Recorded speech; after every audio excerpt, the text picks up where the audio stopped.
Thank you for inviting me here. I'm part of the partnerships team. Fairly new to UK, I just might add. I recently relocated from India, and I was leading the partnerships business with the large OTTs in the region. Had a great chance to work with some of the, India is a country of numbers, 1.3 billion people. And in that also reflects how it's also a video and mobile first market. So had the chance to work with some of the greatest OTTs in that region, which is very ironic because both UK and India are very contrasting market if you look at it. And some of the nuances are so contextual that you would see that there won't be any trend, but when I look at it, there are some micro trends which are visible across both countries and even relevant to the rest of the world. And that's what I'm here to talk to you about, what we think, how our industry is changing, and what could be the next step for us. So the step on our journey would be to take you through these three themes for our presentation today.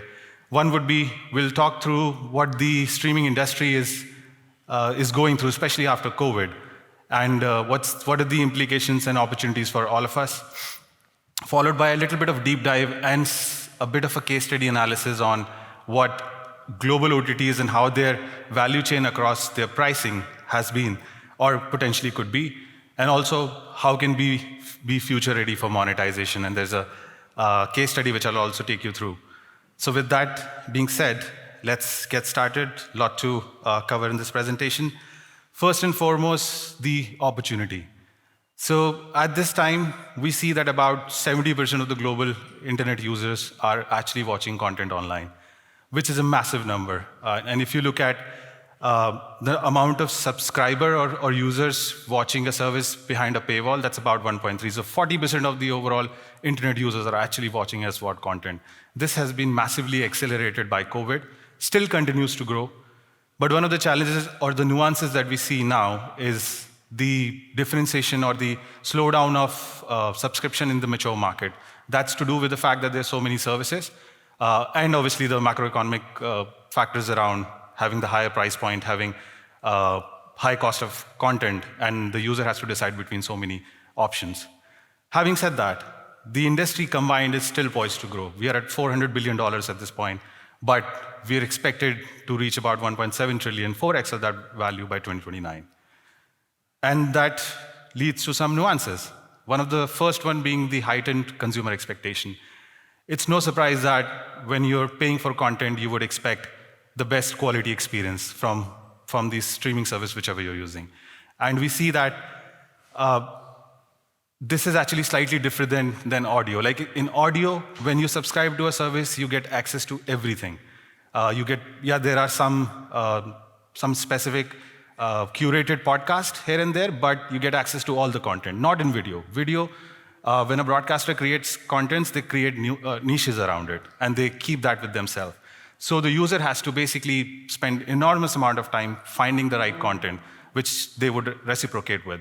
And we see that over the last few years, 60% of the users actually find it very frustrating to find and discover content. In fact, this is no surprise to all of us who are watching content online. We spend almost half an hour to decide what to watch. In fact, we sit down on a meal and the meal is over and we never decide on what exactly we end up watching.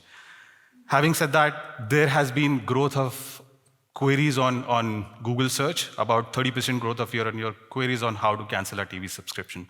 So clearly user experience is paramount when we talk about streaming.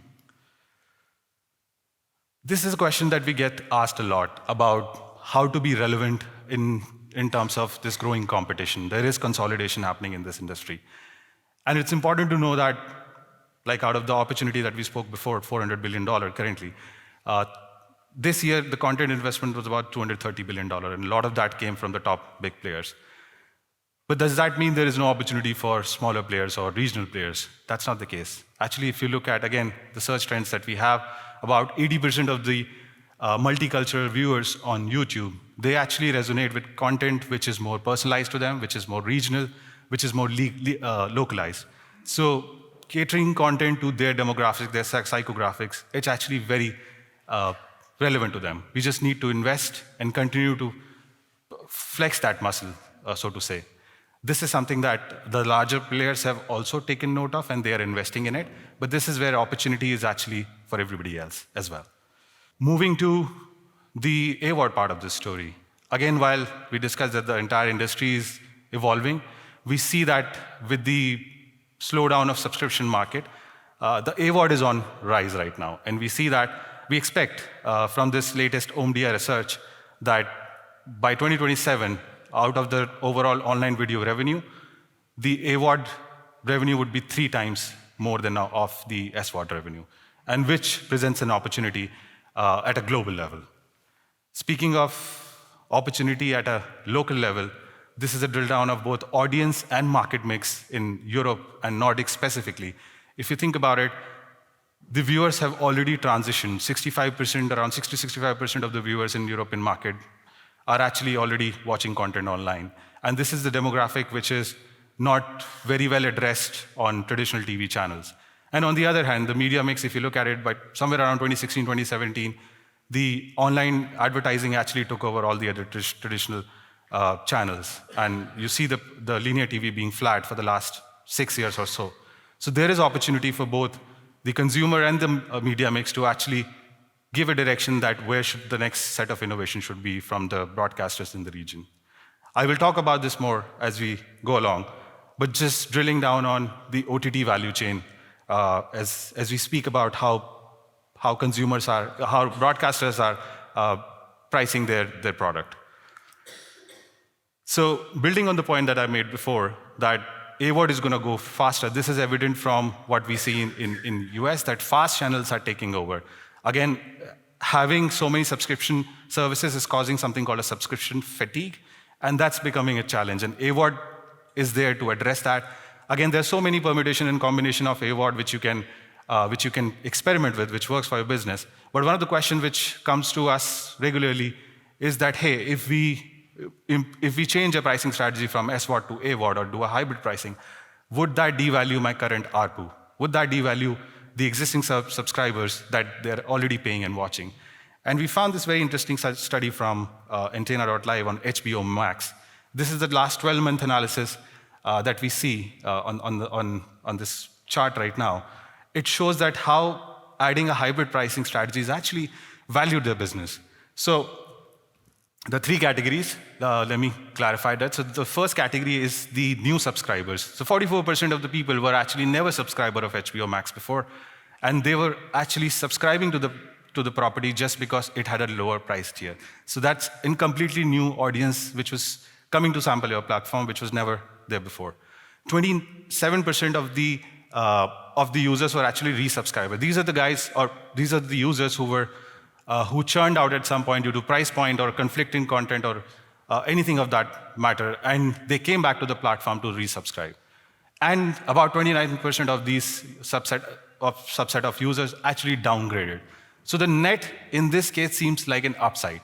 Again, I'm not saying that this is something which is like one size fits all. Every OTT is on a different journey. Like, for example, HBO is relatively new. If you look at platforms like Hulu, they had a very high distribution of ads versus subscription before. So pricing on that would be very different.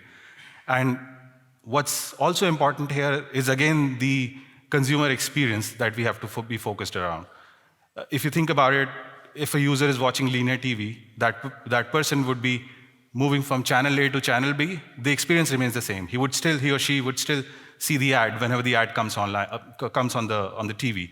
But that's not the case on digital. On digital, you can move from, let's say, a completely subscription ad-free experience from Netflix and then move to a hybrid experience like Hulu, or move to, let's say, a completely very high ad density platform. So managing that user experience is very important. Otherwise, we're just talking about more nuances around churn. I think I've shared a lot of data in this presentation so far, and I want to talk a bit more about technology. So how do we prepare for monetization in future? So primarily, you can break down addressability in TV by 3 formats, TV or devices in general, 3 formats. First is over-the-top devices. This is where the digital or the new age devices come in, where you have addressability through standard SDKs. The other is your set-top box, which is something now being connected with the internet and themselves. There is opportunity to address ads in them with some limiting reporting insights. A very good example of that is AdSmart in the UK. And then there is the traditional TV or cable TV in this case, and there are some new industry standards which are working, like HBB TV, which is working on solving this problem. So if you look at solutions to address all of these three technology buckets, there are two types. One is the client-side ad insertion. This is where the ad decisioning and ad stitching happens on the device itself. Again, this is the most reliable and the prevalent way in terms of ad decisioning, ad insertion, but it relies on having a higher performance capability of the device, like your Android phone or your desktop devices or MacBook and so on and so forth. What happens when, let's say, the device or the set-top box which you're using does not have a very high RAM or does not have a very strong memory? At that point, you cannot rely stitching the ad from the client itself, client being the device. So at that point, the new technology being server-side ad insertion, where the ad and the content segment are decisioned and inserted right at the stream itself and then delivered. And this is where SSAI as a technology works. And this is also, in future at least, this will also become the fundamental of good user experience because everything happens on the server. This also opens up new opportunities of ad block inventory because the decisioning and stitching happens on server side. The client side ad blockers would not work and you'll still be able to monetize the inventory.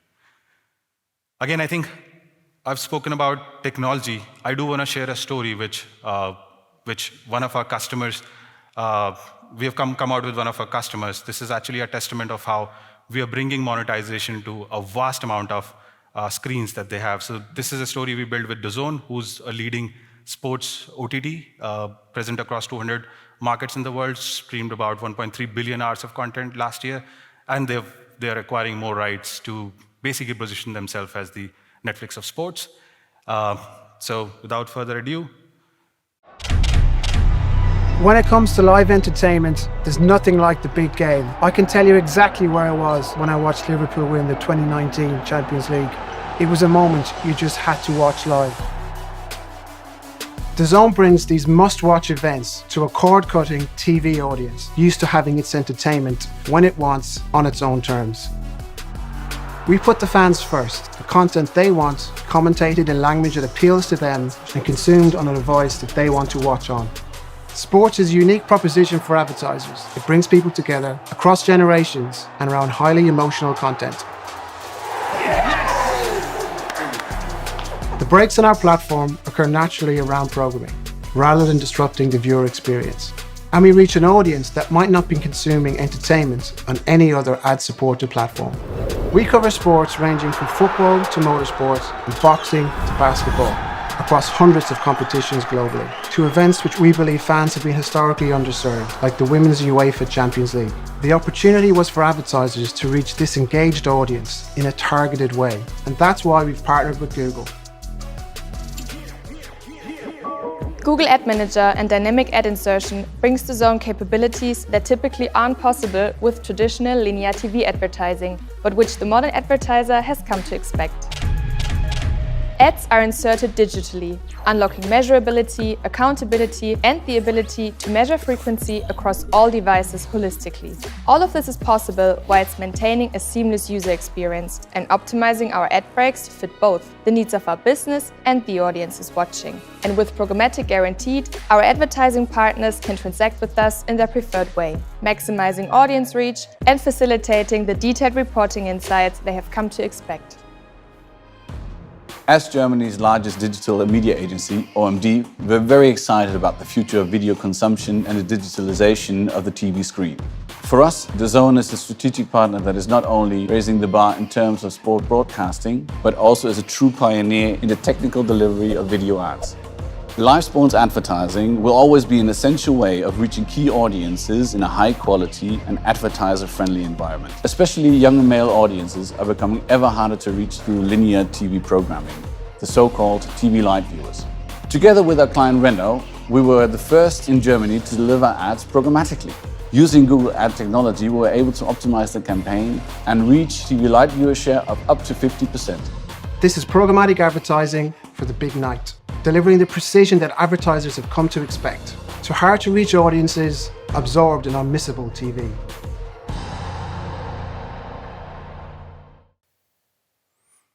There was a secret cameo in there. I don't know if you spotted. I think the message that I'm trying to make here is that this kind of personalization at this much scale was not possible before, but now it is. And there are more set of technologies coming in the market which are actually helping publishers do this. So there is opportunity to do this across all device type. It just has to be invested in, researched and built for the platform, whichever platform your audience spends most time in. So in the end, I would like to summarize what we think is the insights for future. First is transforming your content. And I think we've seen this across the world that some of the content actually resonates with all of us. Some of the content is very personalized, and some of the content actually travels very well. So we see, I don't know how many of us watch Squid Game, so that was a content developed in APAC, but it has the global reach. So transferability, fungibility, and loyalty around content is actually super important, and that should be kept in mind when we're building content. Second is basically distribution. So, I mean, I think some of the platforms in the world, broadcasters in the world are doing this very well. Some of them are actually on their way to experimenting with it. There are so many distribution channels across the world. If you have the content which, let's say, speaks to a different market in whatever format, through subtitles, through dubbing, or in its own form itself, there are ways to basically distribute that through, let's say, a social platform, or let's say through YouTube, through Play Store, and so forth. There should be an opportunity to actually look into that without actually launching a full-fledged service. So basically, maximizing your audience reach through content distribution. Audience is paramount, no doubt about that. They are the bread and butter, and I think investing in a data strategy, we all talk about it, we all want to do it, but there cannot be more importance on that, because this feeds in everything else. This lets you understand the ARPU, lets you understand the lifetime value, lets you understand the affinity of the audience, which will help you both figure out a distribution strategy and your content acquisition and retention strategy. And finally, maximizing the revenue, which is where we're all working towards, is making sure that we experiment with enough strategies. There is enough money on the table, like I said, $1.7 trillion till 2029 for all of the industry combined. So experimenting that in the right spirit is going to lead to success. Thank you, everybody.